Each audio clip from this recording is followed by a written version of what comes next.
Olá, meu nome é Eduardo Starosta e esse é o canal Fora de Curva. Bom, gente, hoje nós estamos na segunda-feira, dia 11 de abril de 2022, e dá para observar muitas coisas contraditórias nesse mundo. Talvez essa conversa, em princípio, pareça um pouco filosófica, meio etérea, mas não é. Ela é bem pragmática, ela é bem real e trata do nosso planetinha aqui.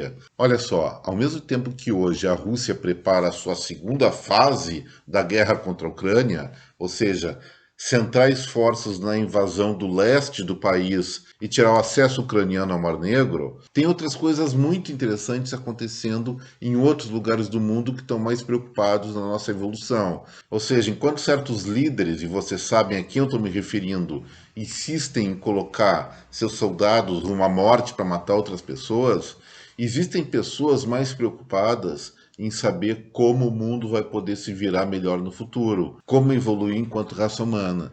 E tem duas coisas fundamentais que foram anunciadas hoje, no decorrer do final de semana, que nos mostram a humanidade sobre uma outra ótica, bem melhor que essa que está se apresentando, não pela nossa belicosidade, mas pela belicosidade de alguns que insistem nessa questão de dominação territorial. Só um parênteses, muitos analistas justificam essas invasões, essa questão de geopolítica, por um contexto histórico. A história, sim, ela nos ajuda a entender o passado, mas ela não justifica as atrocidades do presente.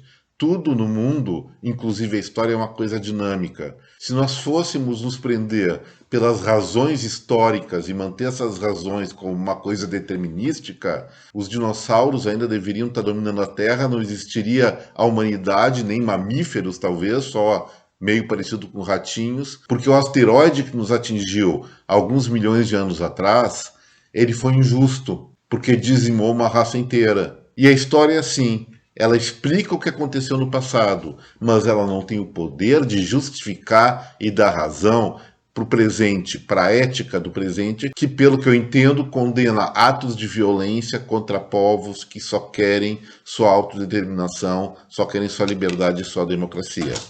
Mas aí, falando do lado bom, o que está acontecendo? Primeira coisa, nesse final de semana, a SpaceX do Elon Musk, que eu tenho falado muito nele, simplesmente pegou seu foguete próprio, sua tripulação própria, sua cápsula própria e mandou todo mundo lá para a estação espacial fazer 10 dias de turismo. Isso aí já aconteceu, foguetes russos já levaram turistas para o espaço, mas é a primeira vez que uma iniciativa inteiramente privada, sem interferência do setor público, pelo menos até chegar à ISS, foi feita na história da humanidade.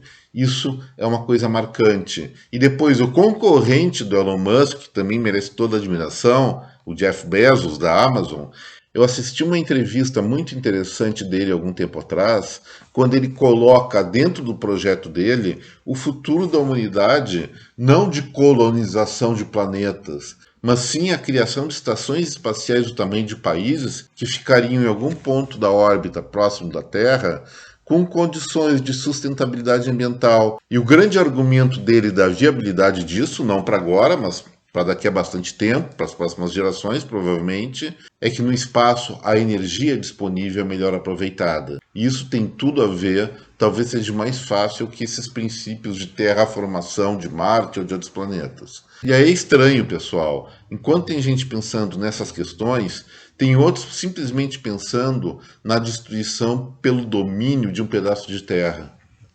E a segunda questão que eu queria colocar, que contrapõe o pessimismo que nos gera essa questão da guerra, é o que foi desenvolvido lá na Universidade de Cambridge, no Reino Unido. Simplesmente os cientistas de lá conseguiram rejuvenescer em 30 anos a pele de uma mulher de 53 anos. Ou seja, a coroa de 53 anos ficou super enxuta, parecendo que tinha 23 anos. E isso, gente, foi feito só com a pele. E se isso foi feito através do que eles chamam de reprogramação celular, que significa, para nosso entendimento, rejuvenescer a pele de uma pessoa que é um órgão, isso também pode eventualmente ser feito com os outros órgãos. Porque a pele é um órgão, como o coração, como o fígado, como vários outros. Então, A tecnologia está sendo dominada e isso sim vai combater ou vai eliminar possibilidades de doenças e postergar muito mais a longevidade da humanidade. E é com mudanças, com evoluções desse tipo que nos colocam em outro patamar de humanidade. Como é que a gente pode admitir esses fundamentalismos, esses fanatismos, esses sistemas políticos baseados em culto a personalidades carismáticas que sempre nos levaram a grandes frias, seja na Rússia, seja no Brasil e seja em qualquer lugar do mundo?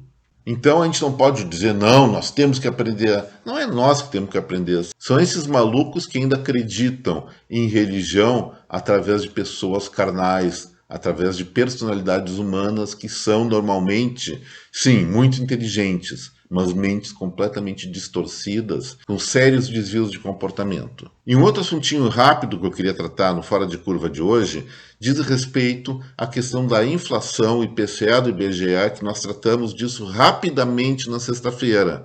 Mas eu fiz um estudo um pouco mais detalhado e vi o seguinte: o grosso da inflação brasileira de março não tem tanto a ver com a guerra entre Ucrânia e Rússia. Os principais itens que aumentaram de preço de maneira mais intensa aqui no Brasil foram realmente tubérculos, raízes, legumes, frutas, hortaliças e depois, bem abaixo, vem combustíveis. Ou seja, isso quer dizer que a nossa inflação de março ela foi causada sim pelos alimentos, mas não pelas commodities globais, aqueles que são comercializados mundialmente, e sim em função do excesso de chuvas ainda que nós tivemos no sudeste e da estiagem no sul. Nada mais do que isso. E aí é só refazer o ciclo dos hortigranjeiros que os preços logo logo vão cair, vão tranquilizar e Banco Central não precisa subir juros, é besteira. E para finalizar o Fora de Curva de hoje, vamos voltar àquela questão dos contrastes de dois mundos, um que está evoluindo rapidamente, mas tem suas atrapalhadas, e outro que insiste em permanecer sob certos aspectos, preso no passado, mas também tem seus folclores. E aí vamos lá para os Estados Unidos, de São Francisco, um carro da GM dito autônomo estava estacionado meio lugar proibido e foi lá o policial tascar uma multa nele. E aí, gente, eu vou dizer uma coisa que eu não esperava. A GM, em termos de inteligência artificial, está muito mais na frente do que a Tesla. Olha só o que o carro fez quando viu o policial, sem ninguém dirigindo lá dentro. O carro viu o policial, viu que o cara ia lascar uma multa nele e aí simplesmente saiu, se mandou para uma outra quadra. O policial conseguiu pegar o carro depois, mas o fato é que a inteligência artificial dos carros da GM já inclusive inclui no pacote planos de fuga para não levar multa. Por outro lado, vamos sair dos Estados Unidos e ir para um trem na Índia. Eu já tive o prazer de viajar em trens na Índia lá nos anos 80. E realmente é uma bagunça se você não vai de primeira classe, como eu não fui. Você convive com um monte de pessoas, não tem lugar marcado, como a gente esperaria, as pessoas umas sobre as outras, além de muitos indianos embarcarem seus bichinhos de estimação para fazer a viagem junto. Então vai galinha, vai bode, vai porquinho, vai uma série de coisas. E pelo que eu vi numa notícia, a despeito da Índia ser um dos países com maior crescimento econômico e tecnológico do mundo, as tradições continuam, em muitos aspectos, as mesmas. Daí teve um sujeito que chegou lá, foi embarcar seu bichinho no trem, mesmo isso já sendo legalmente proibido. Lógico que é uma tolerância.